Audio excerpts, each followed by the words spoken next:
नमस्कार।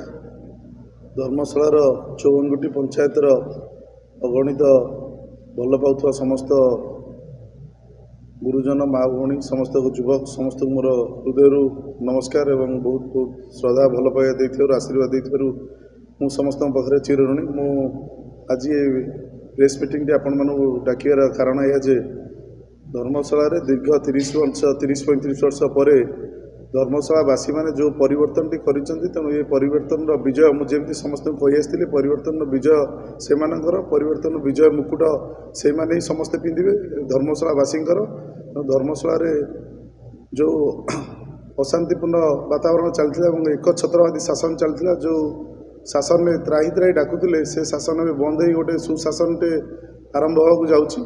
तेणु से शासन में जहाँ आम जमी जो नारा नहीं कि बाहरी निष्पेषित दलित अवहेलित असहाय लोकंर केवल दुख कार्य चलो एवं सबुठ बड़ कथा आम जो मिशन में बाहरी से मिशन में आम पूर्ण प्रचेषा करूँ धर्मशाला जमी घरे घरे कहीं अनाहार रही एवं घरे घरे लोक बेरोजगार जो रोते बेरोजगार रही सबुठ बड़ कथा धर्मशाला गोटे खनिज पदार्थ परिपूर्ण अंचल। धर्मशाला खनिज पदार्थ को किसी निर्दिष्ट गुंडा श्रेणी लोक लुटुले खाऊले से मान्यवर छत्रछाया तले ओडिशा सरकार द्वारा भी होता। तेणु एवं से सब बंद हो सबू केमती सरकार नियमावली हम और समस्ते समन्वित भाव हम समस्ते गोटे दिन मजुरी हो समस्ते जमी से कम नियोजित होते से कम नियोजित हो सरकार नियमावली हम और सबुठ बड़ कथा मु आपण न्यूज चैनल माध्यम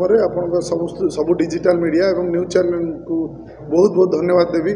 तो आपण मानकर बिना सपोर्ट रे बिना साहाय्य ये संग्राम केबे हो पारि न था। तेणु आपण मानक बहुत बहुत धन्यवाद कारण आपण माने दिन राति एक करी आमे जहाँ जहाँ कार्य करिया इच्छा थिला जहाँ जहाँ साधारण जनतांकर मन थिला ताकू आपण मन खोलिकी आपण न्यूज चैनल द्वारा प्रकाश करिसेंती से जो समस्त को अवगत हो पार्टी समस्त को 54 पंचायत में सारा ओडिशा रे धर्मशालार जहाँ जहाँ कार्यक्रम हवाक अच्छी समस्त आमर मनीषर मनीष हृदय को आपण मैंने जोड़ी पार्छन। तेणु आपन को अशेष अशेष धन्यवाद। ये विजय आपणकर भी बहुत हाथ अच्छी और सबुठ बड़ कथा धर्मशाला त्राही त्राही डाकुवा 54 पंचायतर समस्त लोक ए धर्मशाला आम जमी कहूँ पराधीन थिला एवं स्वाधीनता पाइबा जाऊँगी आम समस्ते मो भाषा तो मुझे कह स्वाधीन धर्मशाला अच्छा समस्ते आम समस्त मत दे पार समस्त कार्य हो पार जो ब्लॉक हो जो तहसिल हो जो कलेक्टर हो जो पुलिस ऑफिस हो गोटे अराजकता चलुला से केवल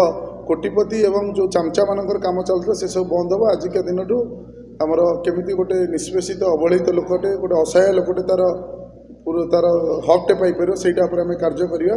तेणु से जो आज प्रेस मीट डाकुला सबुठ बड़ कथा आम समस्ते धर्मशालावासी जो भाईचारा थिला धर्मशाला गोटे भाईचारार जगह थिला जोटा को 30 वर्ष है गोटे परिवार शासन से भाईचारा भांगिकी चुरमार कराइला से आम समस्ते पूर्ण प्रचेषा करिया समस्त को गोटे पाल गोटे छातर बसैकी गोटे भाईचारा आम आगू बढ़ीजा।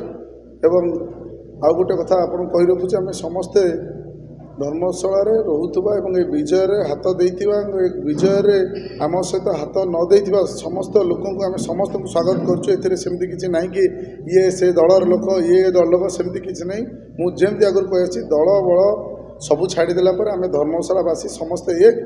तेणु आम ये सबू दलर लोक समस्ते गोटे जगार बसिकी केवल धर्मशालार उन्नति उपर काम करिया धर्मशाला उन्नति केमती हो से हिसाब काम करिया। बहुत बहुत धन्यवाद। प्रथम स्टेप ना कि नुहे आज्ञा धर्मशाला मुझे कहली आज्ञा धर्मशालार साधारण जनताकर जहाँ जहाँ मौलिक अधिकार अच्छे आम समस्ते धर्मशालावासी मैंने मिसिक से कार्य करूँ। मु एकाकी किसी नहीं धर्मशालार कोण अनुकोण पंचायत समस्त छामुआ आगदार योद्धा जो मैंने बलिदान देती समस्त को लेकिन से कार्यक्रम करूँ। आपण मैंने विगत दिन देखिथे यही इलेक्शन दिन आज्ञा आमर ईवीएम बक्स आसला भोटिंग जगार आसिक रोड मैप होता डायरेक्ट आसिक आज्ञा कलेक्टर ऑफिस पहुँचा कथा हेल्ले ईवीएम टाक ब्लॉक को नहीं गले धर्मशाला ब्लॉक तो रसलपुर ब्लॉक को नहीं गले ब्लॉक को नेला जो लोक पचारे लोक ओल्टी ना केस करी लोक जो अधिक है लाठीचार्ज कर लोक ना केस कर फसई दिहला एमती कि आज्ञा एत गुंडारा चलता आज्ञा आम ऑफिस भितर पशि यही ऑफिस भितर आम ड्राइवर एवं निरीह श्रेणी कर्मचारी जो मैंने राजनैतिक किसी ନାହିଁ ଠୋସ୍ ନାହିଁ ଖୋସ୍ ନାହିଁ ସେଭଳିଆ ଲୋକଙ୍କୁ ବାଡ଼େଇକି ନେଇଛନ୍ତି। ଏବଂ ସବୁଠୁ ବଡ଼ କଥା ଅଫିସ୍ ଭିତରେ ପଶି ଆମର ଗୋଟେ ଡ୍ରାଇଭରକୁ ବାଡ଼ି ତା ମୁଣ୍ଡ ଫଟେଇ ବି ଦେଇଛନ୍ତି ଏବଂ ରସୁଲପୁର ଏରିଆରେ ବହୁତ ଲୋକଙ୍କୁ ବାଡ଼େଇକି ଗୋଡ଼ ହାତ ଭାଙ୍ଗି ଦେଇଛନ୍ତି। ତେଣୁ ଏ ଯେଉଁ ଅରାଜକତା ଚାଲିଥିଲା ପୋଲିସର ପ୍ରଶାସନର କେବଳ ଏ ଶାସକ ଦଳର ଗୁଣ୍ଡାଗର୍ଦି କାମ ପାଇଁ ସେମାନେ ବାଧ୍ୟ ହେଇ କରୁଥିଲେ, ସେଇଗୁଡ଼ା ସବୁ ବନ୍ଦ ହେବ। ଗୋଟେ ଶାନ୍ତିପୂର୍ଣ୍ଣ ଧର୍ମଶାଳା ଚାଲିବ ଏବଂ ସମସ୍ତଙ୍କର ଯେମିତି କହିଲି ନିଷ୍ପେଷିତ ଅବହେଳିତ ଅସହାୟ ଲୋକ ଗୋଟେ ସାଧାରଣ ଜନତାର ମୌଳିକ ଅଧିକାର ପାଇଁ ଆମେ ସମସ୍ତେ ଲଢ଼ିବୁ। ମୁଁ ଏକା ନୁହେଁ, ସମସ୍ତେ ଲଢ଼ିବୁ। ଦେଖନ୍ତୁ ସମସ୍ୟାର ଗନ୍ତାଘର କହିଲେ ଆଜ୍ଞା ଧର୍ମଶାଳା, କାରଣ ଧର୍ମଶାଳାରେ 30-35 ବର୍ଷ ଯେଉଁ ସରକାର ଯେଉଁ ପରିବାର ସରକାର ଥିଲା ତାଙ୍କ କାମ ଥିଲା କେବଳ କାଲକୁଲେଟର ଚିପିବା। ସେ ପାହାଡ଼ ହେଉ, ସେ ପିସି ହେଉ, ସେ ପାଣି ହେଉ, ସେ ବାଲି ହେଉ, ସେ ମାଟି ହେଉ, ଯାହା ବି ହେଉ, ତେଣୁ ସେସବୁ ବନ୍ଦ ରହିଯିବ। କି ସେ ରାମକୋ ହେଉ ଯାଉ ସେସବୁ ବନ୍ଦ ଦେବେ। ତେଣୁ ଲୋକଙ୍କର କେମିତି କାର୍ଯ୍ୟ କରାହେବ, ଲୋକଙ୍କର ଆମେ ସମସ୍ୟାକୁ ସମାଧାନ କରିପାରିବା, ସେଇ କାର୍ଯ୍ୟରେ ଆମ ସମସ୍ତେ କେବେ ଆଗେଇ ଯିବ, ସେଇଟା ହିଁ ଲକ୍ଷ୍ୟ। ନିଶ୍ଚୟ ଆଜ୍ଞା ସେମିତି ବ୍ୟକ୍ତିବିଶେଷ କାହା ଉପରେ ନାହିଁ। ଆଇନ ଆଚରଣକୁ ଉଲ୍ଲଂଘନ କରି ଯିଏ ତାର ସୀମା ଟପିକି ଆଗକୁ ଯାଇଛି ନିଶ୍ଚୟ ଆଇନ ଅନୁଯାୟୀ ଦଣ୍ଡିତ ହେବ ଏବଂ ସେ ଦଣ୍ଡିତ ହେବାଟା ନିଶ୍ଚୟ। ଆମେ ଆଜ୍ଞା କୌଣସି ଚୋର ମାଫିଆ ଗୁଣ୍ଡା ଶ୍ରେଣୀର ଲୋକଙ୍କୁ ଏଠି ପ୍ରଶ୍ରୟ ଦେବୁନି। ଏଠି ଯେମିତି ଆପଣ କହିଲି ଶାନ୍ତି ସୀମା ଟପିକି ଆଗକୁ ଯାଇଛି ନିଶ୍ଚୟ ଆଇନ ଅନୁଯାୟୀ ଦଣ୍ଡିତ ହେବ ଏବଂ ସେ ଦଣ୍ଡିତ ହେବାଟା ନିଶ୍ଚୟ। ଆମେ ଆଜ୍ଞା କୌଣସି ଚୋର ମାଫିଆ ଗୁଣ୍ଡା ଶ୍ରେଣୀର ଲୋକଙ୍କୁ ଏଠି ପ୍ରଶ୍ରୟ ଦେବୁନି। ଏଠି ଯେମିତି ଆପଣ କହିଲି ଶାନ୍ତି ଶୃଙ୍ଖଳାର ଯେଉଁ ଦଳରେ ବି ଲୋକ ଆମ ପାଖରେ ରହିବେ, ହେଲେ ଚୋର ଗୁଣ୍ଡା ମାଫିଆ ଖଣି ମାଫିଆ ଆଜ୍ଞା ତାଙ୍କୁ କୌଣସି ଜାଗାରେ ଏଠି ଧର୍ମଶାଳାରେ କେହି ମାଫ କରିବେନି। ରାଜନୀତିର ଲକ୍ଷ୍ୟ ହେଉ କେବଳ ସେବା। ତେଣୁ ଆମେ ଯେତେବେଳେ ସମାଜ ସେବା କରୁଥିଲୁ ଅଣ ରାଜନୈତିକ ହିସାବରେ କରୁଥିଲୁ। ଆମେ ଯେତେବେଳେ ସମାଜ ସେବା କଲୁ ଆମକୁ ଆପଣମାନଙ୍କ ନ୍ୟୁଜ୍ ଚ୍ୟାନେଲ୍ ମାଧ୍ୟମରେ ଆପଣମାନେ ଜାଣିଛନ୍ତି କୋଭିଡ଼ ବେଳୁ ଆଜି ପର୍ଯ୍ୟନ୍ତ ଆମକୁ ରାଜନୈତିକ ପ୍ରହାର ସବୁବେଳେ ପଡ଼ୁଥିଲା ଏବଂ ଆମେ କୋଭିଡ଼ରେ ଯେତେବେଳେ ସେଇ ଅସହାୟ ପାଖକୁ ଯାଉଥିଲୁ ଆମ ଦ୍ୱାରା ଯାହା ସମର୍ଥ ଖାଦ୍ୟ ବାଣ୍ଟୁଥିଲୁ ସବୁକିଛି କରୁଥିଲୁ। ସେତେବେଳଠୁ ନେଇକି ସବୁବେଳେ ଆମକୁ ପ୍ରହାର ପଡ଼ୁଥିଲା। ସେତେବେଳଠୁ ଆମେ ଯେତେବେଳେ କୋଭିଡ଼ ଟାଇମ୍ରେ ଥାଲାସିଆ ପେସେଣ୍ଟ ଯେତେବେଳେ ବ୍ଲଡ଼ ପାଉନଥିଲେ ଆମେ ସେତେବେଳେ ପ୍ରଥମ ଥର ପାଇଁ ଓଡ଼ିଶାରେ 300 ୟୁନିଟ୍ ବ୍ଲଡ଼ ଯେତେବେଳେ ଦେଇଥିଲୁ ସେତେବେଳଠୁ ଆଜ୍ଞା କେସ୍ ହେଇଥିଲା, ଦୁହାଙ୍କୁ ଜେଲ୍ ପଠା ହେଇଥିଲା, ବହୁତ କିଛି ଅନିୟମିତ ମୋ ନାଁରେ ବି କେସ୍ ହେଇଥିଲା। ତେଣୁ ସେବା କରିବାର ଲକ୍ଷ୍ୟ ଥିଲା, ସେବା କରୁଛୁ। ରାଜନୀତିକି ଆସିଛୁ ଲୋକଙ୍କ ଦ୍ୱାରା ଲୋକଙ୍କ ଇଚ୍ଛାରେ କେବଳ ସେ ସେବା କରିବାକୁ। ତେଣୁ ମୁଁ ତ କହିବି ଆଜ୍ଞା ଆମର ଏଇଟା ଯେଉଁ ପଦ ଅଛି ଆମେ ଓଭରଟେକିଂ ପରେ ବିଧାୟକ ନ ରହିକି ଆମର ସେବକ ଲେଖା ହେବ।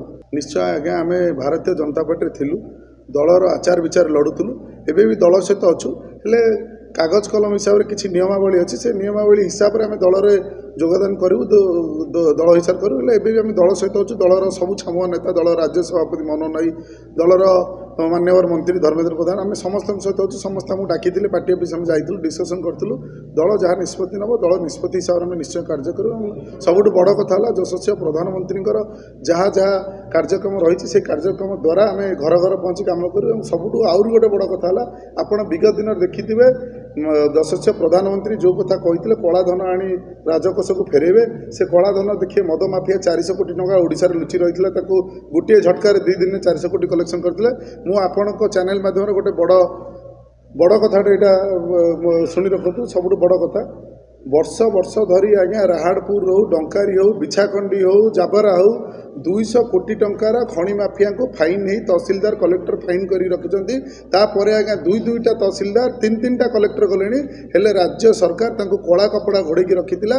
ତାଙ୍କ କାରଣ ଏଠି ଥିବା ମାନ୍ୟବର ସିଏ ଥିଲେ ବିଜୁ ଜନତା ଦଳର ଜଣେ କଲେକ୍ସନ୍ ଏଜେଣ୍ଟ। ସିଏ ଏଠୁ ଶହ କୋଟି ଟଙ୍କା ଆମ ରାଜସ୍ୱର ଚୋରି କରି ସିଏ ସେଠି ବିଜୁ ଜନତା ଦଳକୁ ଏଠୁ ନେଇ ଫୁଲବାଣୀ କୋରାପୁଟ ଆଡ଼େ ବୁଲି ସେ ଗୋଟେ ନିଜର ରାଜତ୍ୱ ଚଲାଉଥିଲେ।